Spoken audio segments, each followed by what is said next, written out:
Hi guys. I wanted to come on here and talk a moment and share a little piece about me, which I try to be very open and honest about things, because your past is your past. It doesn't mean that's who you are. And people shouldn't be ashamed of their past. Now, I'm not ashamed of my past. I'm more or less, I can't say I'm ashamed of myself. I am just trying to come to grips about, and it's been a few years since I found out anyways, so that I had lymphedema. So, yeah, you think I'd be used to it by now. Let me just go back and talk about this. Growing up, as most kids do, I come from a broken home, parents divorced, blah, blah, blah, so on and so forth. Their actions brought on a lot of my problems that I had later on as a teen. As a teenager, I had really bad depression problems. So, it was a really toxic area in my life. I left. That's it. I left home. I left home when I was 17, and I moved to Alabama to try to have a relationship with my mother. So when I moved to Alabama, I was away from all that stress and all them problems. So my depression didn't kick in. I didn't have problems with my depression. So I was like, okay, the only reason I was depressed was, the life I was living at the moment. So I went on, fast forward and everything, met my husband. Things are going great. We find out we're pregnant. I get pregnant. Wonderful. And I didn't realize until after I found out I was pregnant with my second son, I had postpartum. Because my sons are 10 months and 2 days apart. Yes, ladies. We were quick.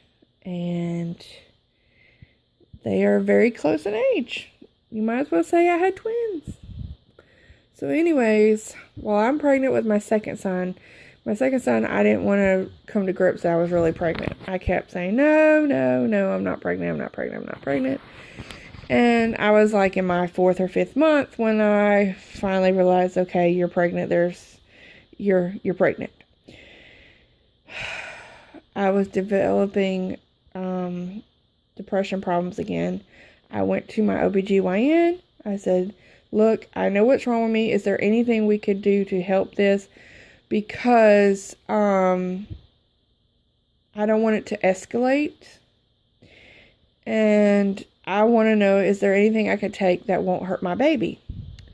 Well, my OBGYN, which, when I tell you this, I said I wasn't going to see her anymore, and I swapped OBGYNs. But she looked at me, and this is God honest the truth. This is so the truth. She looked at me and she said, honey, your problem is you just need to get right with God.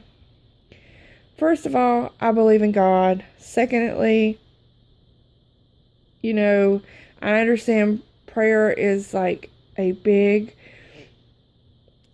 does overcome a lot of things. And I do get that, and I do believe in all that. But you don't tell your patient to get right with God when they are struggling mentally struggling. And I had basically a 4.5 month old baby. I'm pregnant with my second one. So yeah, it was not good. Well, with my first son, I gained 100 pounds. So, of course, when I got pregnant with my second son, I didn't lose that weight. And I gained more weight with that son. So when I had my second son, I was depressed and it was really bad. But I was ashamed. I was ashamed and I refused to go to the doctor. I was ashamed. I was scared that people would look down on me.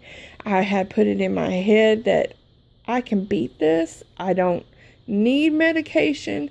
I don't need anybody, but I need to get right. You know, I need to get right with myself and get this taken care of because my babies needed me. Well, as being a new mommy, you know, I was on the go doing stuff, but I had put on weight. And my weight escalated and escalated and escalated and escalated and escalated to the point where I was over 600 pounds. By this point, my kids, they don't have any memories. They don't. They don't remember Mama being that big. Because Mama still got around and did the dishes. Mama still got around and picked up the house. Mama still read to them. Mama still colored with them. Mama still, you know, did the things that mamas do. It was harder for me to do it, but Mama did it. But by the time I had reached 600 pounds, I hadn't left my house in 3 years. Because in all this going on, I couldn't sleep in my bed anymore because I couldn't breathe. So I started sleeping in the living room, sitting in a chair, and we didn't have recliners then. And my legs kept getting bigger and bigger and bigger and bigger. And then my skin started ripping, and it would drain this clear liquid all the time. I know too much information. I'm sorry. But yet, no, I was still ashamed to go to the doctor. And when I did go to the doctor, they would give me water pills and slap me in the hospital. I would drop 20 or 30 pounds. They would send me back home. My legs would start swelling all over again. And the process would just keep continuing. So I finally had reached a point where I couldn't go nowhere and I couldn't do anything, and I had to write a heartfelt letter to my mother and tell her, you know, I needed help. And my husband, poor, bless his soul, was there through the whole thing. Never once complained, nothing. My babies didn't know because I didn't let them know, okay? Even though I was that big, my kids did not know the struggles I went through because, you know, Daddy was there. Daddy was there to go on their first day of kindergarten.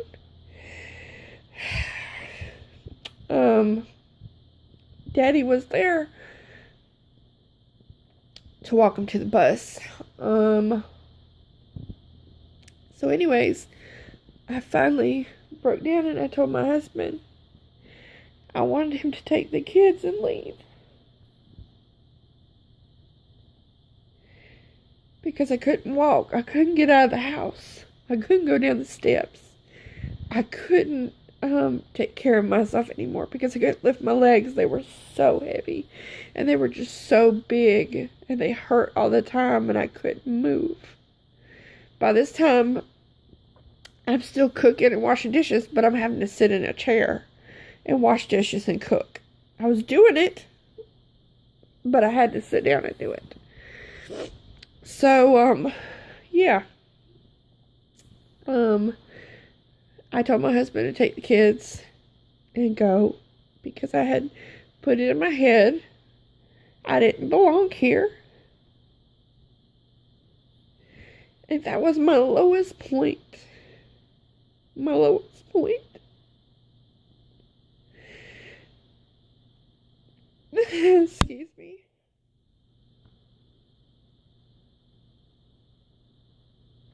Okay. I didn't feel like I wasn't worthy to be here on this earth anymore. Well, of course, him being the great man that he is, he told me no. We got in contact with a doctor because I was having female problems then too. And I had to leave my town because I live in a really small town, and we had to go out to like a bigger city. And when I was there, the lady, because it was hard for me, I couldn't even get up on the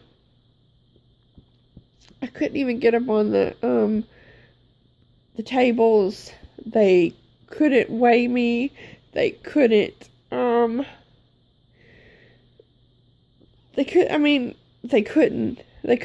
anything. I had to lose weight before I could do that.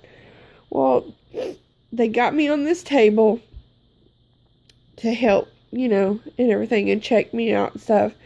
And she looked at me and she listened to me. And she helped me. She sent me to a doctor that helped me get on the path of having gastric bypass. And I had gastric bypass. And I lost I know I was over 600 pounds, but I had to lose weight first to show them I could lose weight. So when I lost weight and I stepped on those scales, they could read me. So the day I had surgery, I weighed 554 pounds. So I lost, some weight on my own. And they got me a hospital bed so I could lay in a hospital bed. And I didn't have to sleep in a chair anymore. And now my legs were heavy, and I'll get to that in a minute. My legs were so heavy. I had gastric bypass. I was losing weight. I was feeling beautiful. I was being able to go. I was taking my kids back and forth to preschool.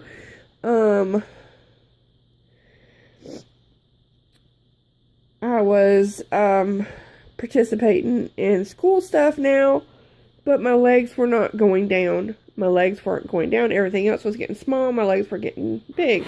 And I was standing in a doctor's office out of town, and this lady looked at me. She goes, "Honey," she goes, "you need to come see me." And I said, "Why?" She goes, "You have lymphedema." I said, "Oh, no." I said, "I just had gastric bypass. This is all loose skin. It just ain't, left yet." She kind of looked at me funny. She goes, "Okay." Well, I went and seen my doctor, and I told her what they said. She goes, "Well, honey, maybe we need to send you to a specialist. They may be very right about it." I'm gonna have to end it in just a minute, and I'll come back and do a second part. So I'll be back, y'all.